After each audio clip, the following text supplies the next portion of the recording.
Hello everyone.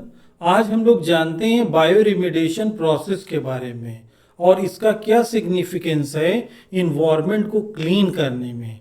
Bio remediation का एक बहुत बड़ा एप्लीकेशन है इन्वायरमेंट के टॉक्सिक कंपाउंड और टॉक्सिकेंट को न्यूट्रलाइज करने में, लेस हार्मलेस करने में। तो ये सब टॉपिक से सी पार्ट में कई बार क्वेश्चन पूछे गए हैं। बायो रिमेडिएशन फाइटो रिमेडिएशन को कभी कभी मर्ज करके कोरिलेट करके क्वेश्चन पूछे जाते हैं। तो ये सब टॉपिक जो हैं बहुत इजी हैं, बस थोड़ा सा ध्यान देना है तो आपका सी पार्ट का क्वेश्चन सही हो जाएगा। तो बायो रिमेडिएशन प्रोसेस जो है इसमें जनरली माइक्रोब का यूज करते हैं। फाइटो में हमने पढ़ा था कि प्लांट एक्सट्रैक्शन करता है, डिग्रेडेशन करता है, लेकिन बायो रिमेडिएशन में बहुत सारे माइक्रो ऑर्गेनिज्म का हम यूज करते हैं for degradation of toxicant, for cleaning of environment. Okay, तो फर्स्ट लाइन हम लोग देखते हैं यहाँ पर, biological process organic waste degradated under control condition in environment. यहाँ पर बहुत पॉइंट की बात है कि हर जगह बायो रिमेडिएशन प्रोसेस नहीं हो सकती। ये एक बायोलॉजिकल प्रोसेस है जहाँ पर वेस्ट का डिग्रेडेशन हो रहा है, डिकम्पोजिशन हो रहा है, वहाँ कंट्रोल कंडीशन होनी चाहिए।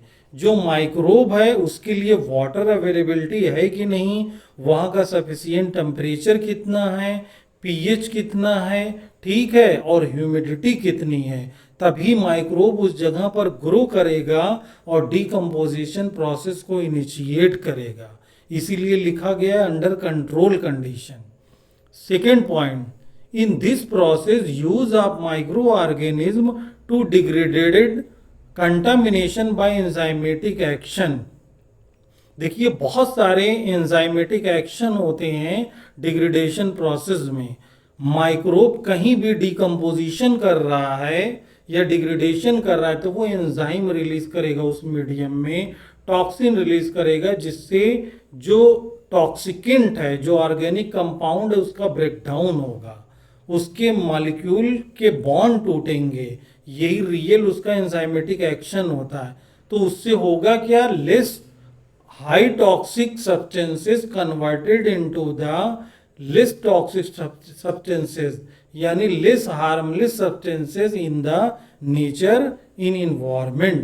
जो ये माइक्रोब हैं जब वो एंजाइमेटिक एक्शन करेंगे तो उससे जो आपका इन्वायरमेंट का कंटामिनेशन हाईली टॉक्सिक था एनिमल के लिए, ह्यूमन की हेल्थ के लिए, तो माइक्रोब नेचुरल प्रोसेस से उसको न्यूट्रलाइज कर देता है।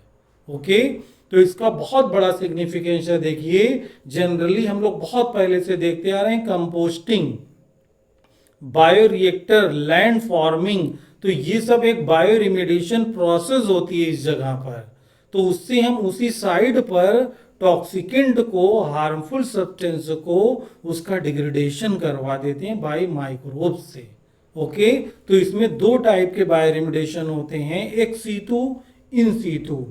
इन सीतु का मतलब on side bio remediation process, इसको ज़्यादा अच्छी मानते हैं, लेस कॉस्टली है, हमें कंटामिनेशन या वेस्ट को ट्रांसफॉर्म करके लेके जाना नहीं है। एक सीतु में क्या, ट्रांसपोर्टेशन का इशू है, हमें चीज़ों को ट्रांसपोर्ट करके एक साइड पर ले जाना होगा। तो इन सीतु ही मेथड सबसे बेस्ट मानते हैं, लेस कॉस्टली है और इन्वायरमेंट के लिए सेफ भी है, क्योंकि जब आप कंटामिनेशन वेस्ट को कहीं लेकर जाते हैं तो उस एरिया में कंटामिनेशन रिलीज होने का रिस्क होता है। ओके, तो ये इतनी प्रोसेस है। इसमें कुछ प्रोसेस में क्या है कि जो इसको बहुत डिटेल नहीं जानना है, कुछ प्रोसेस में क्या है कि माइक्रोब्स जो है एंजाइम रिलीज करके ब्रेक डाउन कर देते हैं। कुछ में क्या है, डिकम्पोजिशन करते हैं, उसमें एक नया प्रोडक्ट बन जाता है। तो उन सब से क्या होता है कि नेचर चेंज हो जाता है आपके ऑर्गेनिक वेस्ट का और वो लेस टॉक्सिक हो जाते हैं। तो ये बहुत इंपॉर्टेंट प्रोसेस है। इसी प्रोसेस को देखकर बहुत इंटरेस्टिंग बात याद आ गई कि एक साइंटिस्ट ने, एक इंजीनियर माइक्रोब बनाया था, सुपर बग।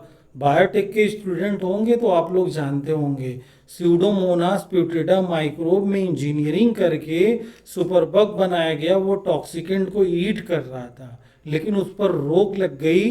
उसमें रिस्क था कि जो माइक्रोब एक टॉक्सिकेंट को ईट कर रहा है, कहीं ना म्यूटेशन होने के बाद वो हाईली टॉक्सिक हो जाए। ओके, तो ये बहुत इंपॉर्टेंट टॉपिक है, इसको पढ़ लीजिएगा। जितने हमारे लेक्चर अपलोड हो रहे हैं आप सीरियसली उसको रिवाइज करिए, अपने साथ के लोगों को शेयर करिए और आप हमारे चैनल को सब्सक्राइब करिए। इससे यूट्यूब ज़्यादा लोगों तक प्रमोट करेगा। मकसद यहाँ है हमारा गाइडेंस कॉन्सेप्ट हमारे स्टूडेंट तक पहुँचे, उनका टाइम सेव हो, कम टाइम में नेट क्वालिफाई कर जाएं। ओके, फॉर सस्टेनेबल डेवलपमेंट के लिए। Thank you.